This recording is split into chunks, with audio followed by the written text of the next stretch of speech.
opposition were an incredibly idealistic side. They told us that the war on drugs was hard, but this doesn't mean we should give it up.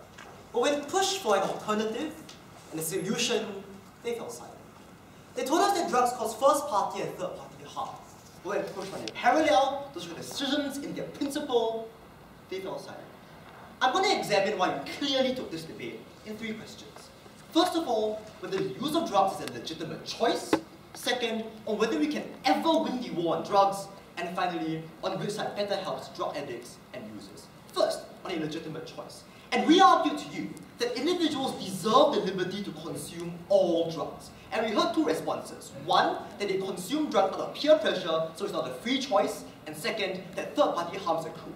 First, I'm going to point out that these problems are not unique to drugs. We face all kinds of countervailing pressures to engage in potentially harmful choices all the time. Just ask any 19-year-old in this room who smokes to fit in. And every single choice that we make in our lives might have some kind of third-party implication. If I'm unemployed, I am not an active contributor to my country's economy. If I'm unhealthy because I choose to eat 6 Big Macs in the morning for breakfast, I use more taxpayers' money for healthcare. So on a first fundamental level, they didn't prove anything unique to drugs that cause a compelling for states to ban it. But I want to analyze each contention in depth.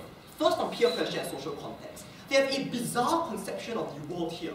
Why would I be, on one hand, forced to take drugs, but on the other hand, be discouraged from smoking by my friends? Because it's not true that there's some unspoken hierarchy of sins, right? Where I will be discouraged from doing some things that are harmful to me, but be really, really encouraged to take more drugs. But moreover, we argue that the social context that they've been talking about exists on both sides. But the question is, would it be better if I came into this social context in a state-operated facility that provides clean syringes and clean drugs, or a dirty back alley with a chance of breathing out glass shards because individuals are irresponsible in the production of such drugs?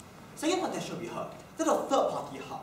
And we argue that states don't legislate against all third-party harm. We only stop you from infringing the fundamental liberty and mobility of another individual. That's why I can drink lots and lots of whiskey and sing really bad songs in a bar, but I can't stab someone in an alcoholic rage. Because the law doesn't legislate for zero third-party harm. Don't let them lie to you. The law does not do that because we don't live in an authoritarian society where we're stopped from doing anything that may harm other people. We draw the line of best fit, where we harm the rights of somebody else to actualize in a way that is fundamental to impeding their self-actualization. And that's not the case when you hurt the economy like by 0.0001% if you're a drug user. It's the same as we not compelling individuals to be employed, because in no state we recognize that we have a compulsion to force every individual to be such an active contributor in the economy.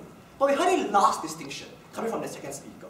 Drugs lead individuals to be more desperate than other vices, like cigarettes. But first of all, how is this the case? We've already told you in our first speaker that drugs are not so addictive. And they agree by considering half the spectrum of drugs that we talked to you about. That of marijuana, that of cannabis, or crack cocaine. So, but even for meth, even for the worst kinds of drugs, they told us that you start to steal. You start to do terrible things to get a drug. Now, first of all, they clearly ignored the arguments of how you have moments of lucidity, where you retain your autonomy even though you consume meth. It's not as though I become an empty vessel upon the consumption of such drugs. I still have autonomy over my actions, and furthermore, we can legislate against you stealing or causing such harm to others. No thank you. And we think the same arguments apply for children, because it's very clear that the same restrictions that we apply also apply to drugs as it is for cigarettes. In today's world, if you can already access drugs if you're a child, and if on both sides we can regulate this out, again, my analysis on the black market applies. Contrast this to the argument on choice that my first speaker brought to you, never really rebutted the libertarian principles that we've been talking to you about. We think they concede that given that this is a legitimate choice,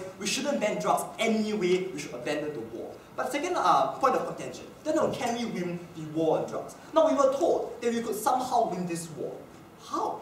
First of all, how is the state going to improve its means to fight drug cartels? I want to argue that this is asymmetry of resources. Drug cartels have a monopoly on the drug market worth $300 billion a year. They can buy arms, they can recruit militia, they can have freaking submarines that my first speaker told you about. We contrast this to a government that is mired in debt facing re-election concerns, and there's a range of other social issues like education to care about. We think drug cartels systemically have that financial advantage. That means we can't stop them. And we have not stopped drug cartels like the FARC, drug cartels like the Knights Templar in the past 20 to 30 years. This asymmetry explains it. But on our side, at least we can tax this industry. The government can earn more revenue, equalize this playing field, and also draw individuals away from the black market, so the black market and drug cartels earn less money. So we break this criminal monopoly, people gravitate towards our market. B, I'm going to argue to you that it's because of an asymmetry of military tactics. We can't win the battle of guns and blood because, you know, drug cartels tend to engage in guerrilla warfare. They tend to hide in civilian populations. They make it really, really hard for you to roll your tanks in and expel them from a region. So we can't beat them in terms of pure military tactics, especially in a war that is fatigued from war. I think the solution is not to fight them head on, but to cut off their ability to engage in prolonged asymmetric conflict by removing their source of income, and remove their source of income by removing the kind of demand for black market drugs in the developing and the developed world. They never provided any alternative to this. But before I go on, yes ma'am. We would say that we should invest more in campaigns, for example, so people would be more aware of the fact that they shouldn't take drugs, that the black market would go down. Thanks, ma'am.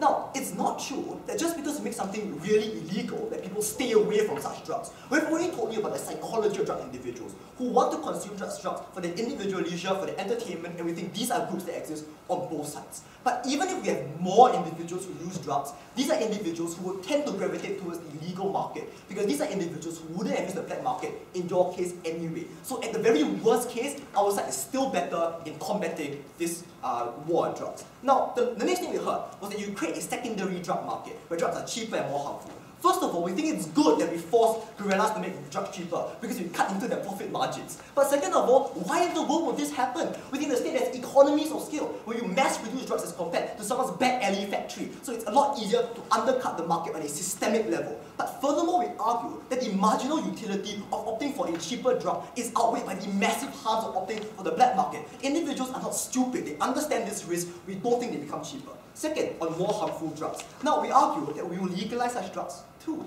And you're talking about incredibly vanishingly small minority of drugs like scopolamine and crocodile drugs. Now, we're going to argue that most individuals are rational here and they will not opt for such more harmful drugs, and we think at best your argument is moot because this can happen on our side as well. I'm going to move very quickly on to my last area of analysis, that of drug addicts. And notice how opposition has considered this whole group of individuals as though there is no value in rehabilitating an individual's life. We've argued to you about the stigmatization that happens for individuals who are drug addicts. That you can't go to a rehabilitation center if drugs are illegal because you face the chance of being arrested. That you feel as though society has abandoned you, so you turn to that black market and you turn to such illegal and harmful practices to your life. We think we better enable individuals to be more educated about the harms of drugs and be more willing to be integrated into society even though you are a drug user, because you recognize it's a legitimate choice and the state has a duty to protect the most vulnerable in our society. And it's precisely because drug addicts are the most vulnerable group that we are talking about here that we owe them special protections to enable them to be more willing to step forward for help, to enable them to be incentivized to seek the help that we are providing. You don't, you cast them aside. We are far better for the war on drugs. I'm incredibly proud to propose.